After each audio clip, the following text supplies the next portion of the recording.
जय जगन्नाथ बंधुगण मु इंजीनियर दीप्तिरंजन पंडा ज्योतिर्विद मोर ज्योतिष शास्त्र भित्तिक चैनल कुंडली भविष्य आपण मानक अभिनंदन और स्वागत जनाऊँगी।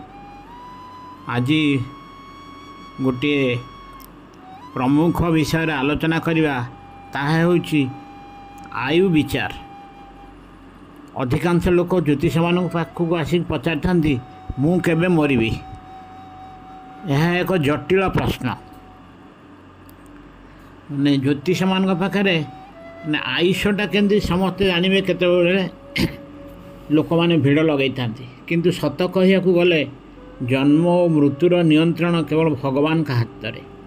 पूरापूरी सठिक समय मृत्युर निर्धारण बहुत काठिकर।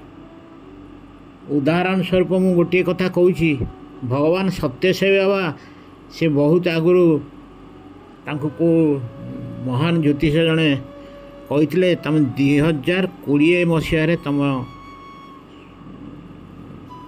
महाप्राण हम, किंतु से तो 2011 मसीह महाप्राण है। तेणु मृत्युर सठिक आकलन एत सहज नुहे, किंतु कुंडली अनुध्यान करी जड़े मनुष्य दीर्घायु कि मध्यमायु कि अल्पायु ताहा निरूपण करा जाई परिबो। एबे देखंतु आगुरु लोक मानकर साधारण बा एवरेज जो लाइफ स्पान थिला 50 रु 60 वर्ष, एबे सेटा 80 वर्ष छुईलानी। डाक्तरी विद्यार निपुणता जोगु बर्तमान हाराहारी आयुर संज्ञा 30 वर्ष पूर्वे जहाँ थिला एबे ताहा बदली जाछि। तेणु आमे बर्तमान जानिबा दीर्घायु मध्यमायु अल्पायुर जो संज्ञा बा कोन। अल्पायु होछि जो व्यक्तिर हाराहारी बयस 33 वर्ष भितर बा 33 वर्ष भितर जो लोक मृत्युवरण करती तांको कह जाए अल्पायु। सेमती मध्यमायु व्यक्तिर हाराहारी बयस होछि 33 वर्ष रु 66 वर्ष भितर, एवं दीर्घायु व्यक्ति कह जाए 66 वर्ष ऊर्ध्व जिते सेमानकु दीर्घायु कह जाए। किंतु एपरि देखा जाए जे कुंडली अनुध्यान जन व्यक्तिर आयु हुए तो दीर्घायु होता है, किंतु कौन दुर्घटन तार अकाल वियोग आगरू घटीपे। दुर्घटना जनित मृत्युर सठिक आकलन कष्टसाध्य। से ही दिन खराब कौन खराब जोग थिबारु हुए तो अकाल मृत्यु हो पारे। तापर आयुष को आम केमी तर्जमा करवा, कुंडली देखिक आम केमी जाना आम अल्पायु कि मध्यमायु बा दीर्घायु। आयुष विषय जाना हेल्ले आमको निम्नलिखित भाव बा ग्रहंकर स्थिति तर्जमा करने पड़ता है। कौ भाव?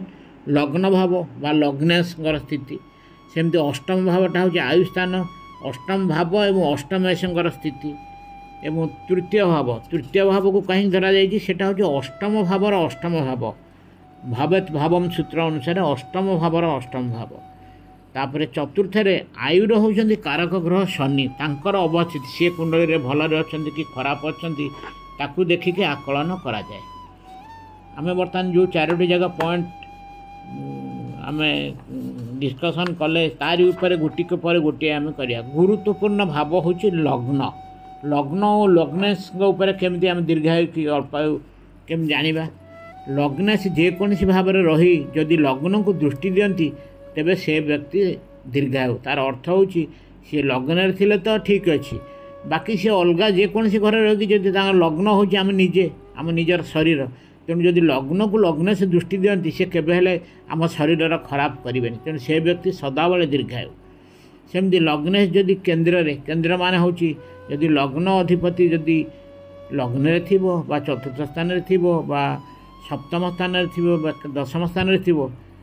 सेमिति जदि त्रिकोण होछि लग्न रे बा पंचम स्थान रे बा नवम स्थान रे, किंबा लग्नेश जदि उच्चस्थ तांको उच्च घरे थिबे बा मित्र गृह तांकर जो माने मित्र तांकर घरे जदि से थे तेबे से व्यक्ति दीर्घायु बोली धरा जाए। सेमती लग्न को शुभ ग्रह कर यदि प्रभाव रहिले से व्यक्ति दीर्घायु। लग्न को शुभ ग्रह क्या 4टी ग्रह आम जानी शुभ ग्रह से गुड़िक हेल्ले चंद्र बुध बृहस्पति और शुक्र। यदि एमानकर लग्न प्रभाव रोचे लग्न उपर ताल से व्यक्ति दीर्घायु। सेमिति बृहस्पति जदि केन्द्र रे बा त्रिकोण रे थिले से व्यक्ति दीर्घायु। यदि लग्नेश उच्चस्थ स्वगृही अथवा बहुत बलवान माने जदि 12 डिग्री रु 18 डिग्री भितर थे निज घरे थे बा उच्चस्थ थे ଏବଂ କେନ୍ଦ୍ରରେ ଥିବା କୌଣସି ଯୋଗକାରକ ଗ୍ରହର ସୁଦୃଷ୍ଟିରେ ଥିବେ ତେବେ ସେହି କ୍ଷେତ୍ରରେ ବ୍ୟକ୍ତି ଦୀର୍ଘାୟୁ ହେବେ। ସେମିତି ଯଦି ଲଗ୍ନେ ସେ ନିଚସ୍ତ ପାପୀ ଗ୍ରହଙ୍କର ଦୃଷ୍ଟିରେ ଥିବେ, ଶତ୍ରୁ ଗୃହରେ ଥିବେ, ଅସ୍ତ ବା ଦୁର୍ବଳ ସ୍ଥିତିରେ ଥିଲେ ତେବେ ବଳାବଳ ଦେଖି ସେ ମଧ୍ୟମାୟୁ ବା ଅଳ୍ପାୟୁ ସ୍ଥିର କରାଯାଏ। ବର୍ତ୍ତମାନ ଦ୍ୱିତୀୟ ସୂତ୍ର ଅଷ୍ଟମ ଭାବ ବା ଆୟୁ ସ୍ଥାନରୁ କେମିତି କ'ଣ ଜାଣିବା।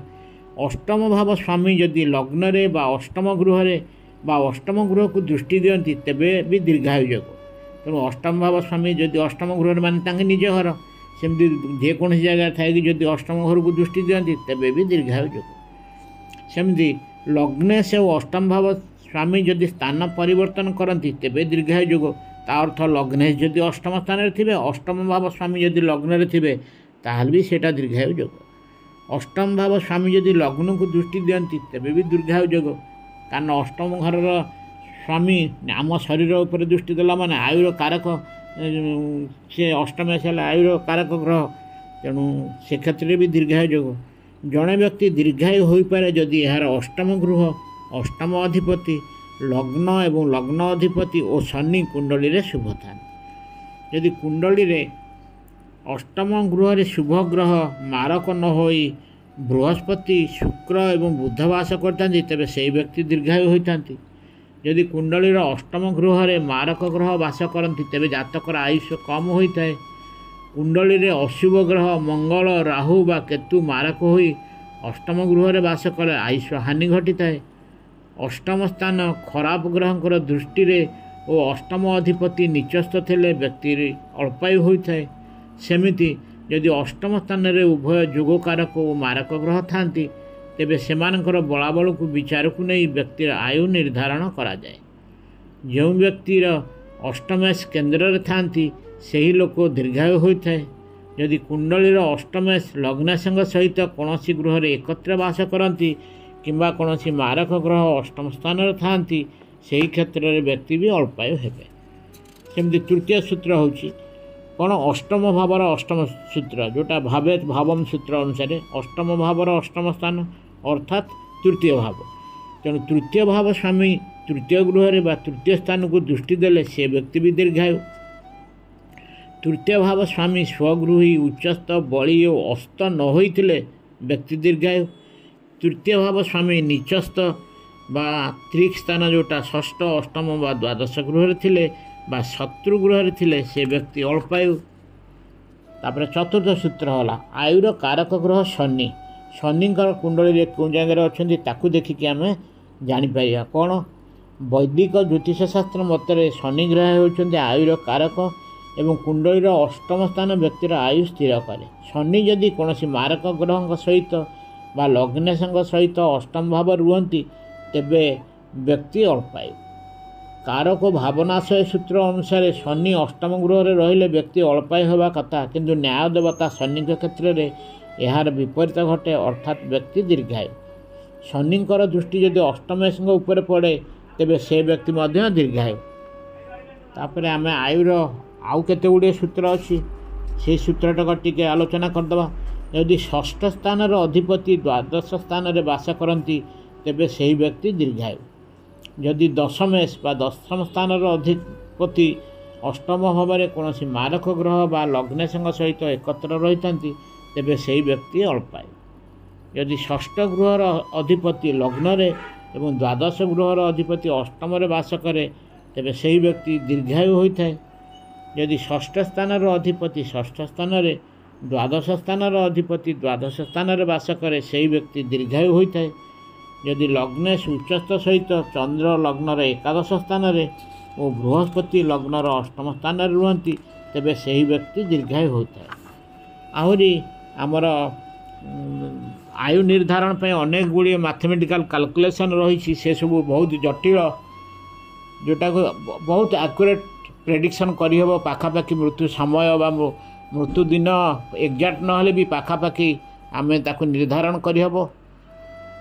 ସେସବୁ ବିଷୟରେ ମୁଁ ଏଠାରେ ଆଲୋଚନା କରାଯାଉନି। ସତ କହିବାକୁ ଗଲେ ଆୟୁ ବିଷୟରେ କାହାକୁ ବି ପ୍ରକାଶ କରିବା ଠିକ୍ ନୁହେଁ। ଆଜି ପାଇଁ ଏତିକି। ଯଦି ପରବର୍ତ୍ତୀ ଅଧ୍ୟାୟରେ ଆମେ ଆଲୋଚନା କରିବା ଆହୁରି ଗୋଟେ ମୁଖ୍ୟ ବିଷୟ ନିଜର ବୃତ୍ତି ବା ଜୀବିକା ବା ପ୍ରଫେସନ୍ ଉପରେ ଯଦି ଆପଣଙ୍କୁ ଏଇ ଅଧ୍ୟାୟଟି ଭଲ ଲାଗିଛି ତେବେ ଆପଣ ଏହାକୁ ସବସ୍କ୍ରାଇବ୍ କରିନଥିଲେ ସବସ୍କ୍ରାଇବ୍ କରିବାକୁ ଅନୁରୋଧ ଏବଂ ଯଦି ଭଲ ଲାଗିଛି ଲାଇକ୍ କରିବେ ଓ ବହୁମାତ୍ରାରେ ସେୟାର କରିବେ।